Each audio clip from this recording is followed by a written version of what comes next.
కొండి ఉంటే తాడికి పట్టుకొని నిలబడ్డా 8 గంటలు వాటర్లో ఉండే. ఆ విజువల్స్ కనపడుతుంది కరెక్ట్. నా కళ్ళ ముంగటి నుంచి ఇక్కడ నుంచి కార్లు, ఇవి గోడ, నా టీ స్టాల్, ఈ ప్రతి ఒక్క కార్లు, ఒక బండ్లు, ఇవి అన్ని మొత్తం నా కళ్ళ ముంగటి నుంచి కొట్టుకుపోయినాయి. ఎప్పుడన్నా అంటే ఇంత ఎఫెక్ట్ ఎప్పుడు లేదు కదా అసలు? ఎప్పుడు లేదు, ఇదే ఫస్ట్ టైం. నేను పుట్టి 50 సంవత్సరాలు ఈ కామెడీలోనే పుట్టిన. నాకు 50 సంవత్సరాలు.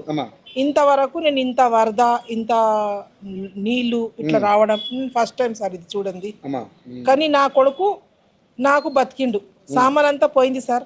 ఏదన్నా మీరు నష్ట పరిహారం ఇప్పిస్తారు కానీ నా కొడుకు పోతే మాత్రం మీరు తెచ్చియకపోతుండే సార్. సామాన్ ఒకవేళ నా కొడుకు పోతే మాత్రం కాపాడి ఎవరు ఇవ్వలేకపోతుండే సార్. నాకు హెల్ప్ చేసింది సార్. రమణారెడ్డి సార్ వచ్చిండ్రు.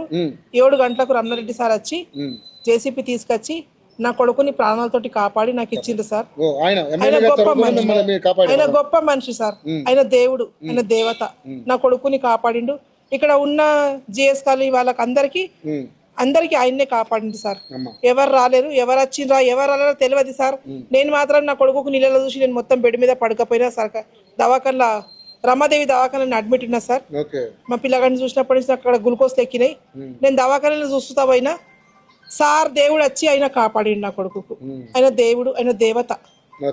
ఈ రోజుకు నాకు దేవతని, ఎప్పటికైనా దేవతని అయినా నా కొడుకుకు నా చేతిలో పెట్టిండు సార్. నా పెళ్ళైన 3 సంవత్సరాలకు నా భర్త చనిపోయింది సార్. నా పిల్లలకి నేను ఇక ఆ పాషిన్న పన్నీళ్ళు బట్టలు కుట్టుకుంటా నేను కాపాడుకున్నా. ఈ రోజు నేను కాపాడుకున్నా. ఈ రోజు నాకు సార్ రమణారెడ్డి సార్ కాపాడిచ్చింది సార్. ఆయన దేవుడు. ఆయన ఎక్కడ ఉన్నా చల్లగా బతకని సార్. నా కొడుకు